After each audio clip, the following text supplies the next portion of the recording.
Entonces, para empezar, tenemos que la matriz de Leopold nos permite evaluar el impacto ambiental que tiene en un sistema, las acciones que se realizan y el impacto que tiene sobre diversos factores.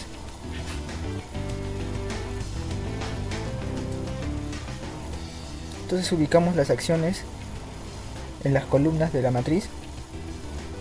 Luego se va a determinar el promedio. Luego vamos a especificar cuáles son los valores negativos y positivos que vamos a obtener.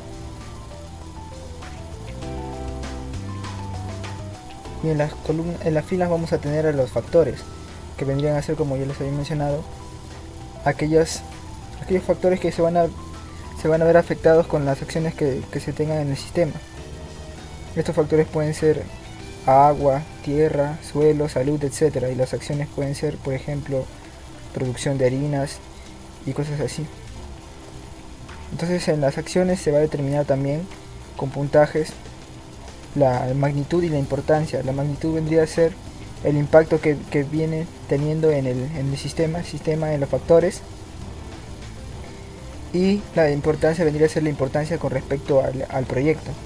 La magnitud puede tomar valores de menos 1 hasta menos 10 y desde 1 a 10, de acuerdo a que si es positivo o si es negativo el impacto que va a tener, y la importancia simplemente va desde 1 a 10.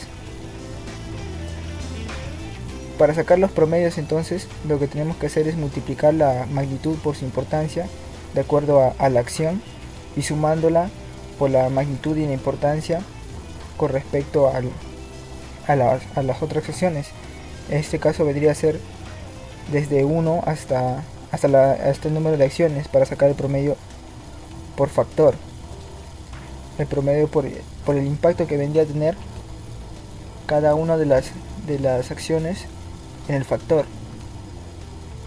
Mientras que al sacar la multiplicación por cada factor, es decir, la magnitud y la importancia por cada factor que se obtiene, vendrías a encontrar el impacto que tiene la acción en el sistema. Y para eso tendríamos que utilizar esa fórmula, ¿no? Vendría a ser la magnitud y la importancia por cada columna. Vendría a ser desde 1 hasta las n columnas, e igual desde 1 hasta n filas para las acciones, para sacar los promedios por factor. Y los valores negativos simplemente vendrían a ser las magnitudes negativas, porque como ya había mencionado, solamente las magnitudes son las que toman valores negativos. Entonces, para eso utilizamos, en este caso en el Excel, la función contar si. En el caso de contar los positivos, tenemos que restarle menos 2, porque obviamente va a contar también las importancias.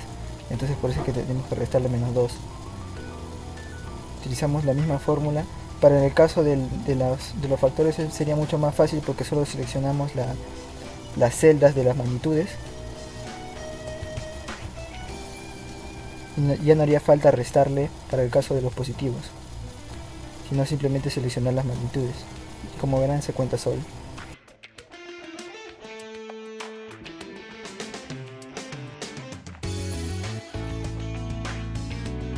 Bien, ahora vamos a explicar el pseudocódigo de la matriz de Leopold. Para empezar, tenemos que ingresar variables de entrada, van a ser las filas, que a su vez van a ser los factores, y las columnas, que vendrían a ser las acciones.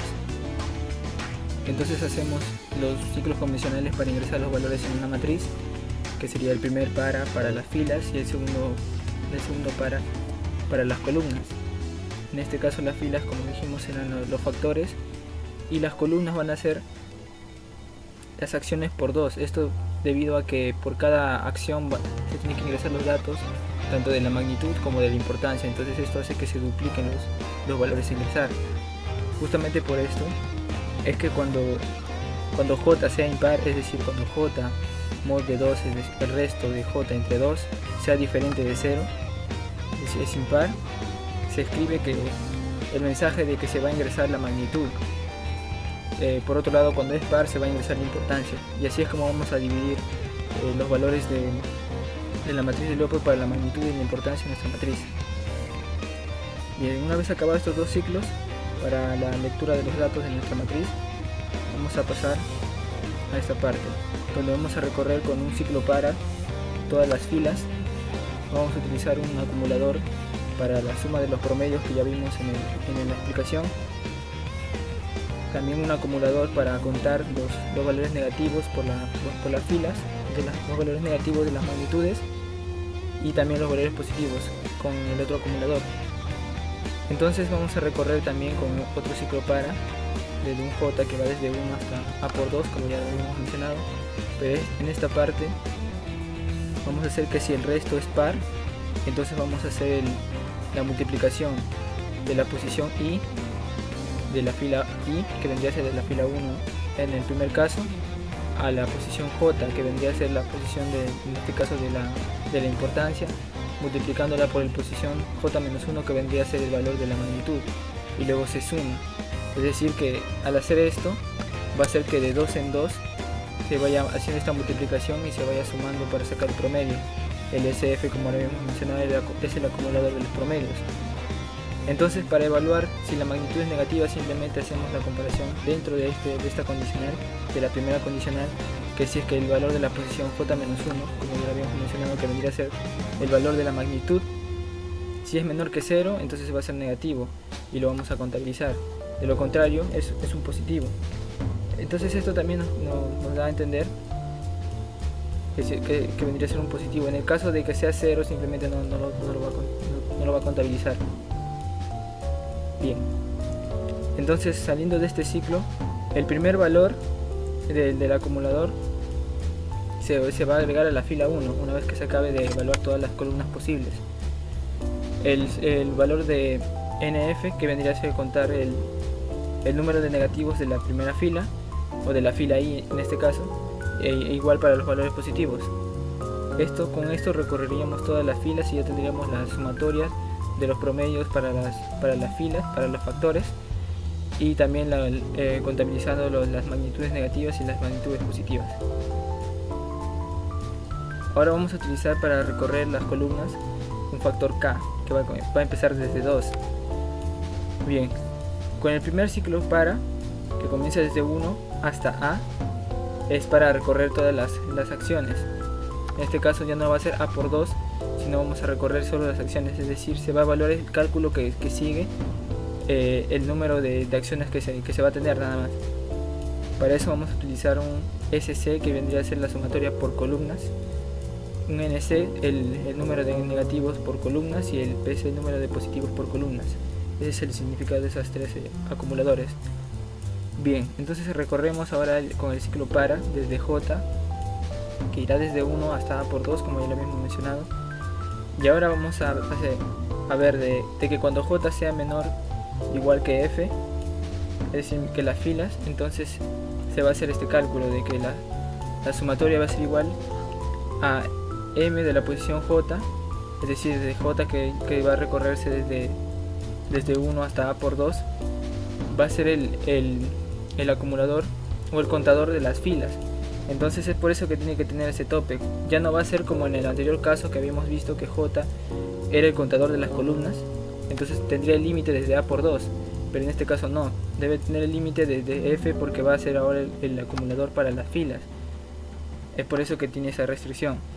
Mientras que ahora el contador para las columnas, o el índice de las columnas, va a ser K, que va a ir de 2 en 2, muy similar a como lo veíamos aquí, que utilizamos el mod de 2 para que vaya evaluándose esa fórmula solo cuando J sea par. En este caso la fórmula se va a dar solo cuando K sea par y cuando J sea menor o igual que las filas que tenemos, que los factores que tenemos. En este caso se va a efectuar la misma fórmula de que cuando K tenemos que K es par, entonces el otro valor de la magnitud vendría a ser K-1, el valor anterior de la matriz.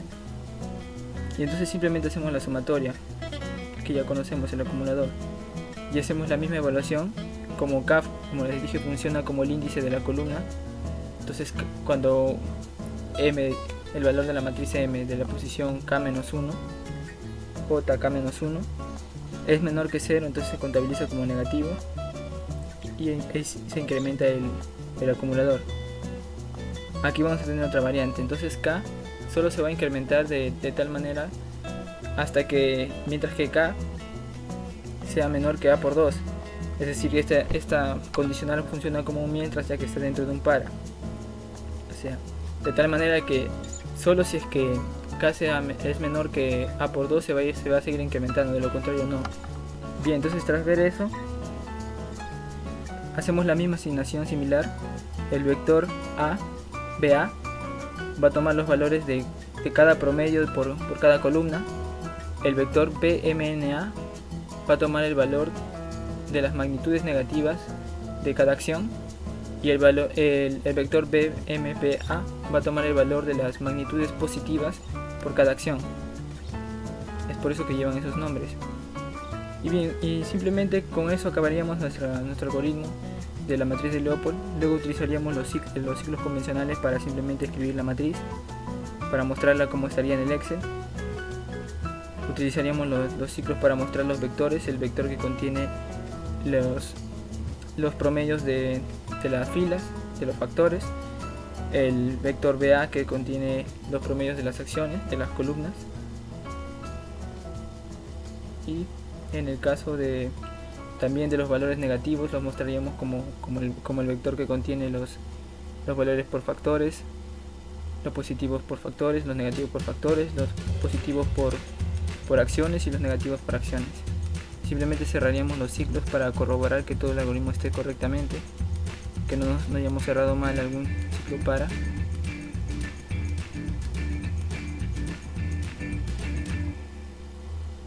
Y básicamente eso sería todo.